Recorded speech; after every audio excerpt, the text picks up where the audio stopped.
দেখছেন PM news. দাবিদারি নয়, ভুয়ো খবরও নয়, চেপে রাখা সত্যের খোঁজে। সাম্প্রদায়িকতার বিরুদ্ধে বেঙ্গল ওলামা সুলতান মঞ্চ লড়ছে। হিংসা নয়, শান্তি চাই। হিংসা নয়, শান্তি চাই। দাঙ্গা নয়, সম্প্রীতি চাই। আমাদের মধ্যে উপস্থিত পীর সাহেবরা, পীরজাদারা, জনাব সি আহমদ আলী সাহেব, জনাব শাহেনশাহ জাহাঙ্গীর সাহেব, জনাব ফিরোজ আহমদ বাসি এবং আরো বিশিষ্ট জনেরা যারা আমাদের মধ্যে উপস্থিত হয়েছে এবং আমার ভাইরা, আপনাদের জজবাতকে আমি প্রথমত সালাম জানাই। আসসালামু আলাইকুম ওয়া রাহমাতুল্লাহি ওয়া বারাকাতুহু। আজকে আমরা বাংলা উলেমা কল্যাণ মঞ্চ, যেটা হলো বাংলার সমস্ত ইমাম মসজিদ উলেমাদের গঠিত একটি মঞ্চ, বিভিন্ন বুদ্ধিজীবী সংখ্যালঘু সংগঠনও এটার মধ্যে আছে। আমাদের মূল উদ্দেশ্য হলো কি, আমাদের মধ্যে যারা ওলেমারা, শুধু ইমাম মসজিদ না, যারা মক্তব টিচার, যারা হাফিজে কোরআন, তাদেরও অধিকার আছে। এখন রাজ্য সরকার, বাংলার রাজ্য সরকার যে জিএসটি কর হয়েছে, সে জিএসটি করের মধ্যে তারা 50% অংশ রাজ্য সরকারের হচ্ছে। সরকারের আর বলার জায়গা নেই কি আমার কাছে টাকা নেই, সরকারের কাছে টাকা নেই। অবশ্য সরকারের কাছে টাকা আছে, নানা জায়গায় সরকার দিচ্ছে। মধুবাদের একটি ডেভেলপমেন্ট উন্নয়ন বোর্ড তৈরি করেছে, আমরা সেটাকে স্বাগত জানাই। কেন হিংসা করা একজন মুসলমানের ফিতরত না। কিন্তু আমাদের দাবি থাকলো কি, আমাদের মুসলিম ভাইদের মধ্যে, আমাদের মুসলিম সমাজের মধ্যে এই ওলামা অংশ একটা বিরাট বড় অংশ খারেজি মাদ্রাসা থেকে পড়াশোনা করে যারা পাস আউট করে হাফিজে কোরআন, যারা মক্তব টিচার, তারাও একটা বড় অংশ। যদি সরকার তাদের ভোট নিতে পারে, তবে সরকার তাদের সমস্যার সমাধান কেন করবে না, এই প্রশ্ন আমরা সরকারের সামনে রাখছি। তামিলনাড়ু ভারতবর্ষের অঙ্গ, যে ভারতের সংবিধান বাংলায় চলে, সেই ভারতের সংবিধান তামিলনাড়ুতে চলে। যদি তামিলনাড়ুতে ওলেমা কল্যাণ ডেভেলপমেন্ট বোর্ড তৈরি করা হয়, যার মাধ্যম দিয়ে ওইখানকার ওলেমাদেরকে পেনশন, আবাস করে দেওয়া, হাউজিং স্কিম দেওয়া, লোনের মধ্যে সাবসিডি দেওয়া, প্রশিক্ষণ দেওয়া, যদি তাদের অর্থনৈতিক অবস্থার উন্নয়নের জন্য যদি তামিলনাড়ু সরকার ভাবনা চিন্তা করতে পারে, তবে বাংলা সরকার কেন করবে না? এই দাবি রেখে, বাংলা ওলেমা কল্যাণ মঞ্চ যেটা গঠিত হয়েছিল বিভিন্ন ওলেমা এবং বুদ্ধিজীবী অংশদেরকে নিয়ে, দ্বিতীয় দাবি যেটা আমরা সরকারের সামনে রেখেছি, সেটাই হলো কি, ইমাম মসজিদদের যে ওয়াজিফার যে দরটা সেটা বৃদ্ধি করতে হবে। তেলেঙ্গানাতে যদি ইমাম মসজিদরা মাসে 5,000 টাকা পেতে পারে, তবে বাংলার কেন ইমাম মসজিদরা এই অংশ পাবে না? এই অংশ কেন আমাদের অধিকার, এটা আমাদেরকে দিতে হবে। কেন আমরা ভিক্ষা চাইছি না, আমাদের অধিকার চাইছি, সরকারকে আমাদের অধিকার দিতেই হবে। এবং দ্বিতীয়, সারা ভারতবর্ষের মধ্যে আমরা দেখছি একটা সাম্প্রদায়িক সমীকরণ চলছে, একটা মুসলমানদেরকে ভয় ভয় অবস্থা রাখার চেষ্টা চলছে, একটা রাম মন্দির নিয়ে মুসলিমদের উপরে একটা আতঙ্ক সৃষ্টি করার চেষ্টা চলছে। একটা কথা বলে দিই, যেমন ওইটা আপনার বিশ্বাস, মসজিদও আমার বিশ্বাস। যদি রাম মন্দির আপনার বিশ্বাসের কথা হয়, বাবরি মসজিদও আমার ইমানের হিস্সা হলো।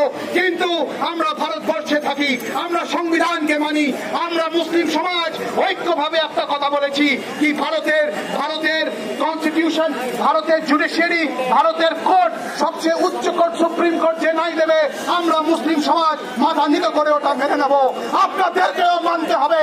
যদি আপনারা না মানে, যারা বলছে সুপ্রিম কোর্টের কথা না মেনে তারা ওখানে মন্দির নির্মাণ করবে, আমি দাবি তুলছি, আমরা দাবি তুলছি, তাদের বিরুদ্ধে অ্যান্টি ন্যাশনাল কেস দেওয়া হোক, তাদেরকে জেলের মধ্যে পোড়া হোক। কেন? তারা ভারতবর্ষের সংবিধানের বিরুদ্ধে বলছে।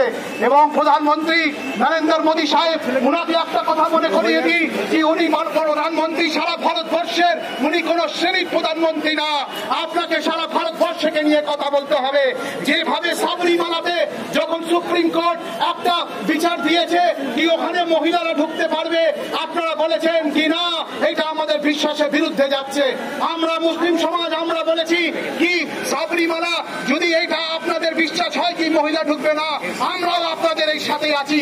কেন? যেটা আপনাদের ধর্মীয় বিশ্বাস সেটাকেও আমরা তাসদিম করি, সেটাকেও আমরা ইজ্জত দিই। কিন্তু তাকে একইভাবে শরিয়ত আমাদের ইমান, শরিয়ত আমাদের রাসূলুল্লাহ সাল্লাল্লাহু আলাইহি ওয়াসাল্লাম যেটা আমাদেরকে দিয়েছেন, আমরা মনে করি শরিয়ত আল্লাহ তাআলা থেকে এসেছে। এই শরিয়তের উপরে কোন রকমের হস্তক্ষেপ আমরা মানতে রাজি না। তুমি যে কোনো কোর্টে চলে যেতে পারো, যে কোনো আইন পাস করতে পারো, আমাদের ফিকা, আমাদের ওলেমারা যে শরিয়ত আমাদেরকে দিয়েছে সেটা মেনেই আমরা চলবো। কোন রকমের শরিয়তের উপরে হস্তক্ষেপ মানতে আমরা রাজি না। এবং একটা কথা বলে রাখি, এই বাংলার মুসলিমরা, বাংলার সংখ্যালঘুরা, বাংলায় বিভিন্ন জনজাতি, বিভিন্ন জাতি যারা থাকে, তারা ঐক্যভাবে আওয়াজ তুলছে সাম্প্রদায়িকতার বিরুদ্ধে। কেন? আমরা কারোর বিরুদ্ধে না, আমরা কোন ধর্মের মানুষের বিরুদ্ধে না। আমরা ভারতকে এক রাখতে চাই। যে ভারতের শত্রু সে আমাদের শত্রু। কাশ্মীরও আমাদের, কন্যাকুমারীও আমাদের। পাকিস্তানের বিরুদ্ধে যুদ্ধ করতে হলে ভারতের মুসলমান প্রথম গিয়ে পাকিস্তানের বিরুদ্ধে যুদ্ধ করবে। কিন্তু কিন্তু কিন্তু ধর্ম আমরা ছাড়তে রাজি না। কেন? আমাদের এই ধর্ম আমাদেরকে শেখাচ্ছে কি ভারত নিজের দেশকে প্রেম করা হলো ইমানের অঙ্গ। সেটা আমরা মেনে চলছি, সেটা আমরা মেনে চলবো। বক্তব্য বেশি বাড়াবার কথা না। আপনাদেরকে শুকরিয়া আদা জানাচ্ছি। আপনারা যেভাবে রাজপথে নেমে আপনাদের এই আওয়াজ অবশ্য আজকে মাননীয় মুখ্যমন্ত্রীর থেকে প্রধানমন্ত্রীর কানেও যাবে। আর একটা কথা আপনাদেরকে মুবারকবাদ বলে রাখি, কি ইতিহাস আজকের দিন, ইতিহাসের দিন। যে পীর সাহেবরা আমাদের মধ্যে ছিলেন, সিয়ামত সাহেব ছিলেন, এটা ইতিহাসের দিন। কিন্তু কেন? ইনশাআল্লাহ ইমাম মুয়াজ্জিনরা নিজেদের কল্যাণ বোধ অবশ্য পাবে ইনশাআল্লাহ। সেই দিন ইমাম মুয়াজ্জিনদের দোয়া আমাদের উপরে থাকবে, ওলেমাদের দোয়া আমাদের উপরে থাকবে, আল্লাহর ফেরেশতাদের দোয়া আমাদের উপরে রাখবে। কেন? আজকে আমরা আওয়াজ তুলেছি হাফেজে কোরআনের জন্য, আওয়াজ তুলেছি মক্তব টিচারের জন্য, আওয়াজ তুলেছি যারা আমাদেরকে ধর্ম শিখিয়েছে তাদের জন্য আওয়াজ তুলেছি, ভারতের সংবিধান অনুযায়ী আওয়াজ তুলেছি। ইনশাআল্লাহ আওয়াজ আরো এগিয়ে যাবে, আমাদের আন্দোলন আরো এগিয়ে যাবে ইনশাআল্লাহ। এটা বলে আপনাদের শুকরিয়া আদা করে, আপনাদের জাকবাতকে সালাম জানিয়ে এখানেই আমি আমার বক্তব্য রাখবো। আসসালামু আলাইকুম ওয়া রাহমাতুল্লাহি ওয়া বারাকাতুহু। সাবস্ক্রাইব করুন আমাদের চ্যানেলটি, পাশের বেল আইকনে ক্লিক করে